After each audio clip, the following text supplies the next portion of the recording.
नमस्कार, आप देख रहे हैं छत्तीसगढ़ बात हमारे साथ। मैं हूं आपके साथ अभिषेक। आज बात होगी बच्चों की और उनके पढ़ाई की। छत्तीसगढ़ में 10वीं और 12वीं की बोर्ड परीक्षाओं के नतीजे आए हैं और नतीजों पर बच्चे एक्साइटेड हैं और नेता सियासत कर रहे हैं। छत्तीसगढ़ माध्यमिक शिक्षा मंडल ने 10वीं और 12वीं बोर्ड की परीक्षाओं के नतीजे जारी कर दिए। मुख्यमंत्री विष्णुदेव साय ने परिणाम की घोषणा करते हुए सफल विद्यार्थियों को बधाई दी और उन्होंने कुछ टॉपर से बातचीत भी की। वहीं परिणाम के बाद पूर्व सीएम भूपेश बघेल ने सोशल मीडिया हैंडल पर लिखा कि छत्तीसगढ़ माध्यमिक शिक्षा मंडल की मेरिट लिस्ट के टॉप 10 में हाई स्कूल में 85 में से 32 विद्यार्थी और हायर सेकेंडरी में 19 में से 6 विद्यार्थी स्वामी आत्मानंद स्कूल से हैं। बघेल ने आरोप लगाया कि वर्तमान सरकार के अनेक षड्यंत्र फंड की कमी के बावजूद ये सफलता दर्शाती है कि छत्तीसगढ़ में शिक्षा सुधार के हमारे प्रयास सही दिशा में गए।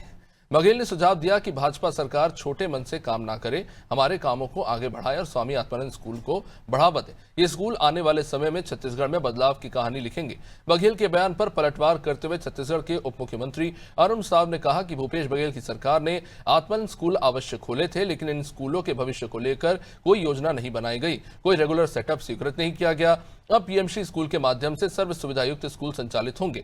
अरुण साव ने भविष्य की बात कही है, लेकिन अभी सवाल यह है कि शिक्षा को लेकर आखिर इतनी सियासत क्यों हो रही? क्या स्कूल का नाम बदलने से पूरी व्यवस्था बदल गई? चाहे बीजेपी हो या कांग्रेस, स्कूल अच्छे होने का श्रेय लेने की जगह गुणवत्ता पर ध्यान आखिर क्यों नहीं दिया जाता, ये जानने की कोशिश करेंगे। लेकिन पहले एक बार बयानों पर नजर डालते हैं। कल 10वीं और 12वीं का बोर्ड का रिजल्ट आया है। सभी उत्कृष्ट उत्तीर्ण बच्चों को बहुत बधाई, शुभकामनाएं, उनके उज्जवल भविष्य की कामना करते हैं। इस परीक्षा परिणाम को देखने से प्रथम दृष्टया ऐसा प्रतीत होता है कि जो आत्मानंद स्कूल है वहाँ के बच्चे बहुत अच्छा परफॉर्म किए हैं और उनका जो रिजल्ट है बहुत उत्कृष्ट है। और जो टॉप 10 आए हैं उसमें भी उनका जो परफॉर्मेंस है बहुत सराहनीय है। लगभग 30 से 40% जो उत्कृष्ट बच्चे हैं वो आत्मानंद से पढ़े हुए बच्चे हैं। आत्मानंद स्कूल के संचालन के लिए सरकार को और गंभीरता से विचार करना चाहिए और जिस प्रकार से उसको साइडलाइन करने के बावजूद इतना अच्छा रिजल्ट आया है उसको पुनः प्राथमिकता में आगे रखना चाहिए। और जो भी वहाँ का डिमांड है, जो भी वहाँ का मांग है, शैक्षणिक जो संस्था है उसको उत्कृष्ट बनाने के लिए सभी मूलभूत सुविधाओं का विकास हो, वहाँ पर उसका निर्माण हो, इसका ध्यान दिया जाना चाहिए। देखिए, राज्य सरकार ने स्वामी आत्मानंद स्कूल संचालित किया पर उसके भविष्य को लेकर कोई योजना नहीं बनाई, कोई रेगुलर सेटअप स्वीकृत नहीं किया, रेगुलर उन सब विद्यालयों के संचालन की कोई व्यवस्था सरकार के स्तर पर नहीं बनाई। संविदा के कर्मचारी संविदा में कर और अलग अलग विभागों के अलग अलग मद के फंड से वो स्वामी आत्मानंद स्कूल चलाई। अब पीएम श्री स्कूल के माध्यम से सर्व सुविधापूर्ण स्कूल संचालित होगा और निश्चित रूप से आने वाले समय में उसके परिणाम आपको दिखेंगे। देखिए, जिस प्रकार से उन्होंने भूपेश बघेल की सरकार में शिक्षा व्यवस्था की दुर्दशा हुई,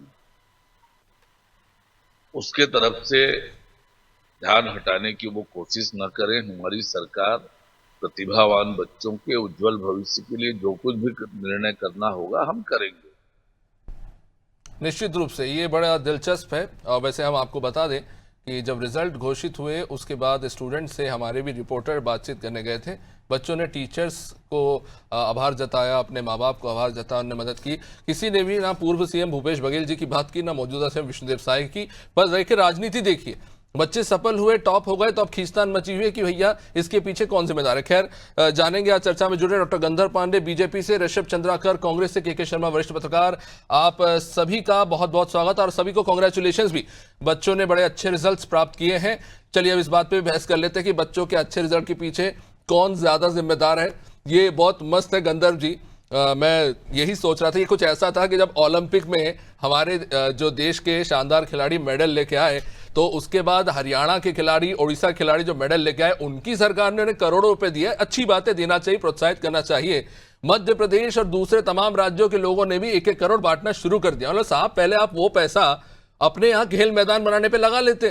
कुछ ऐसी स्थिति आज दिख रही है, बच्चे आज सफल हुए हैं, तो सफलता की क्रेडिट को लेने के लिए होड़ मच गई है। क्या कहेंगे? बीजेपी पर कांग्रेस का आरोप है कि स्कूल हमने बनाए थे, उसका आज ये नतीजा है। देखिए, सर्वप्रथम तो सभी पैनलिस्टों को, सभी साथियों को और आपके दर्शकों को मेरा नमस्कार। और जिस प्रकार से आज ऑपरेशन सिंदूर 2.0 हुआ है, उसके लिए भी सभी देशवासियों को बधाई। और जो बच्चों ने उपलब्धि हासिल की है छत्तीसगढ़ में, जिन्होंने अपने 10वीं की 12वीं की परीक्षा में उत्तीर्ण होकर के एक बहुत ही अच्छा मानक निर्धारित किया है, जिस प्रकार से उनकी मेहनत थी, वे, उनके शिक्षक और उनके माता पिता इस सफलता के लिए पूर्णतः जिम्मेदार हैं। उनको मैं बहुत बहुत बधाई, शुभकामनाएं देता हूं। इसके साथ ही साथ इसके क्रेडिट की बात या सारी चीजों की बात है, तो बात यहाँ सुविधाओं की हो रही है। अगर सरकार या शासन का काम है, तो हमारे जो राइट टू एजुकेशन संविधान में लिखा है, उसके तहत छत्तीसगढ़ के बच्चों को राइट टू एजुकेशन मिले, उसके लिए काम करना। तो उसमें जब आत्मानंद स्कूलों की ही अगर बात करें, वैसे तो सभी स्कूलों से जो बच्चों ने सफलता प्राप्त की, सभी बधाई के पात्र हैं, पर आत्मानंद स्कूलों की बात करें तो इसमें आप देखेंगे 2020 में योजना शुरू हुई थी, भूपेश बघेल जी ने की थी, कांग्रेस के सीएम। तब कितने स्कूल थे? 52 स्कूल थे। 2021 तक 171 हो गए, 2022 तक 289 हो गए, जिसमें 247 अंग्रेजी माध्यम के थे।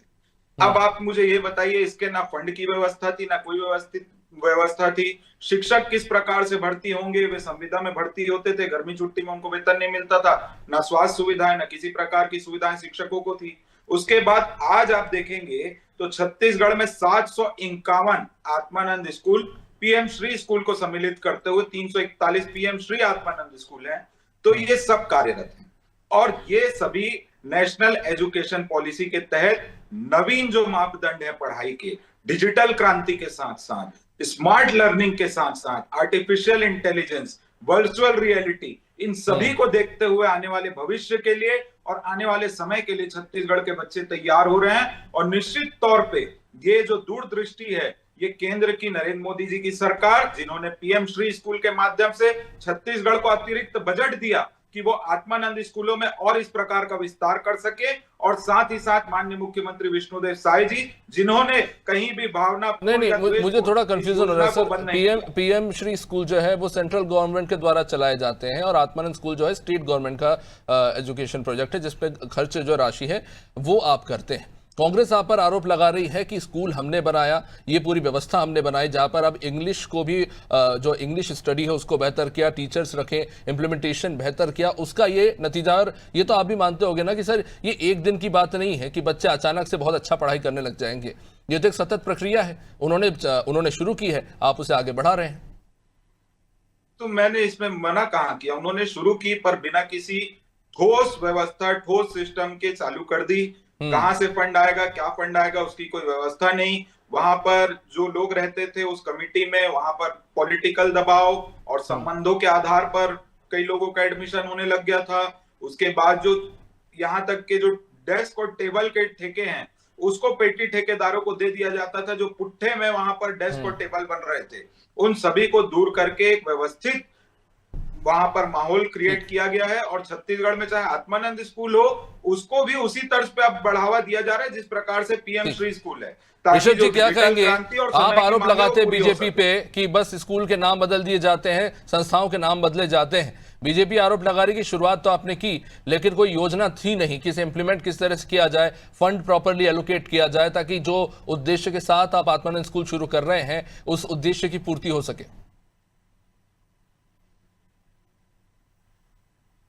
ऋषभ जी, नमस्कार। माध्यम मंडल द्वारा घोषित परिणामों लिस्ट में टॉप 10 में जो हाई स्कूल के 85 में से 32 विद्यार्थी और हायर सेकेंडरी में 25 में से 6 विद्यार्थी आत्मानंद स्कूल के हैं। वर्तमान सरकार द्वारा इसको बंद करने के लिए फंड की कमी की गई, उसके बावजूद इतनी सफलतापूर्वक इसका परिणाम निकल कर आया। शिक्षा सुधार के लिए हमारी सरकार ने जो प्रयास किया इसका उचित परिणाम आज देखने को मिला। लेकिन ये इसकी क्या जरूरत थी ये बताने की कि आत्मानंद स्कूल से कितने बच्चे टॉप कर गए, कि बाकी के बच्चे अगर प्राइवेट स्कूल से हैं, क्या वो सरकार की जिम्मेदारी नहीं है?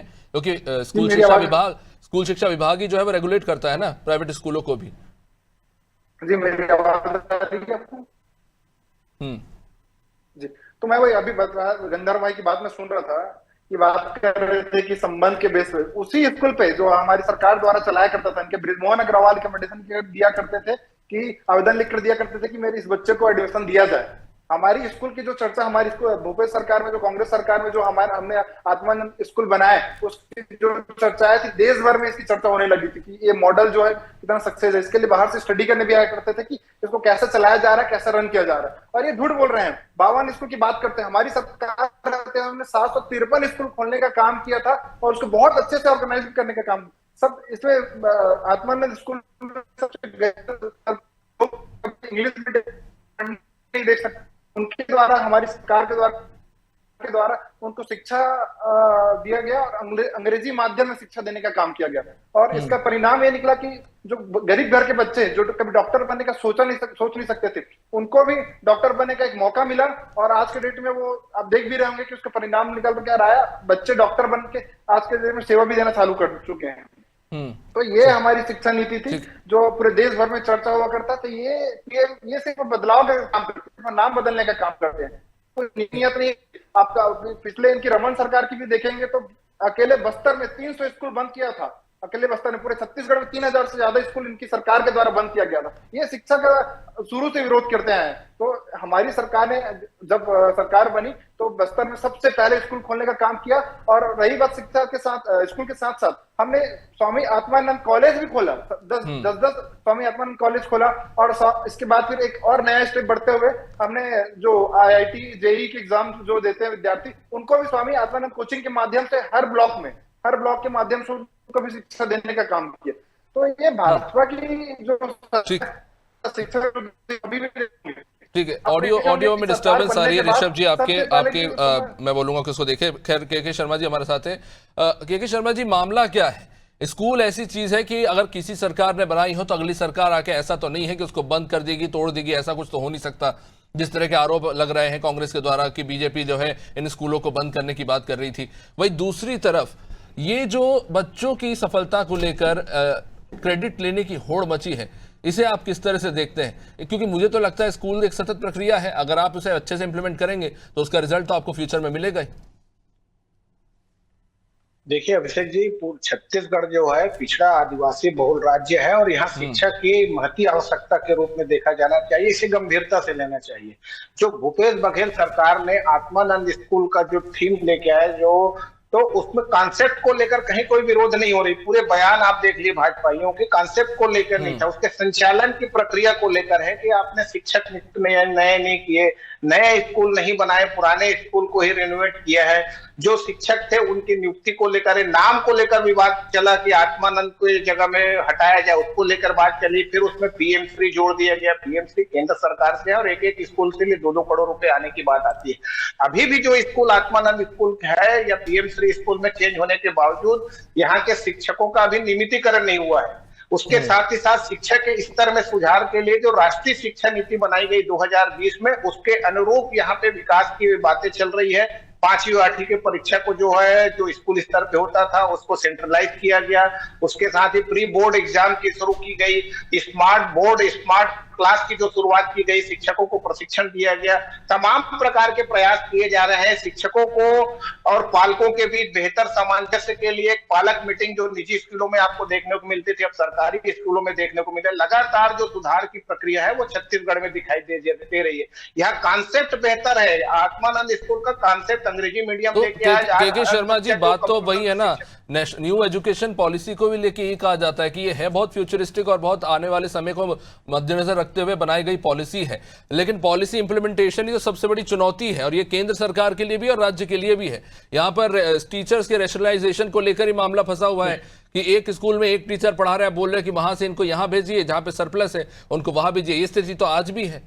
ऐसा कोई चमत्कारिक परिवर्तन तो जी, व्यवस्था में जो कमियां हैं वो तो है ही है। ग्रामीण क्षेत्रों में स्कूलों में देखेंगे शिक्षक कम रहते हैं, राजधानी या शहरी स्कूलों में देखोगे तो एक्सेस शिक्षक नजर आएंगे। इनको कैसे राजनीतिक जो बोलते हैं इसमें भी राजनीति है, राजनीतिक दबाव में क्या शहर के स्कूलों में ज्यादा ट्रांसफर हो जाते हैं। जब ट्रांसफर चलता है तो महत्वपूर्ण बात है कि छत्तीसगढ़ के स्कूली शिक्षा को पर्याप्त ध्यान दिया गया, चाहे भूपेश सरकार की बात करें चाहे अभी कहें। बजट का जो राशि है लगातार बढ़ते जा रहा है। इस साल भी बजट देखेंगे तो 22,356 करोड़ 22,356 करोड़ का बजट है। इस राशि का क्रियान्वयन किस ढंग से हो रहा है, कितने नए बिल्डिंग बना रहे हैं, शिक्षकों की नियुक्ति के लिए 35,000 शिक्षकों की बात कही गई है। शिक्षकों की नियुक्ति कब तक होगी? अभी तमाम प्रकार के जो आप बता रहे, एकल विद्यालय भी, एकल शिक्षकीय विद्यालय है, कहीं 2 शिक्षक है, इनको कहीं कहीं मर्ज करने की बात कर रही है विद्यार्थियों की संख्या के आधार पर। स्कूलों में खेल के मैदान है, प्राइवेट स्कूल कई सारे अनुमति दिए गए हैं जहां खेल के मैदान में। व्यवस्था में सुधार की निश्चित आवश्यकता है। और महत्वपूर्ण, प्राइवेट स्कूल बेहतर रिजल्ट देते हैं, इसका एक कारण क्या मॉनिटरिंग है। बेहतर मॉनिटरिंग के कारण प्राइवेट स्कूल में दबाव रहता है। आत्मनिर्भर स्कूल की एक बात ये भी कही जा सकती है, क्या वहां अभी नियमित नहीं हुए शिक्षक के लिए ज्यादा मेहनत कर रहे हैं, क्योंकि उनका एक रिपोर्ट कार्ड बन रहा है कि आप बेहतर रहेंगे तब आपका नियमितीकरण होगा। तो ये शिक्षा के लिए लगातार मॉनिटरिंग की आवश्यकता है और जिम्मेदारी की आवश्यकता है। जिस शिक्षक और जिस स्कूल का रिजल्ट बेहतर माफी चाहूंगा आपको बीच में रोक रहा हूं। इस कार्यक्रम को ये पे विराम दे रहा हूं। बहुत बहुत शुक्रिया आप सभी मेहमानों का जुड़ने के लिए। तो शिक्षा को लेकर चर्चा तो होनी चाहिए, बच्चों ने सफलता हासिल की है, हम उम्मीद करते हैं आने वाले समय में भी भविष्य में और बेहतर प्रदर्शन करें। और जो दावे किए जा रहे हैं छत्तीसगढ़ में शिक्षा व्यवस्था को और बेहतर बनाने के लिए वो जमीन पर उतरते नजर आए। देखते रहिए अनादि टीवी। नमस्कार।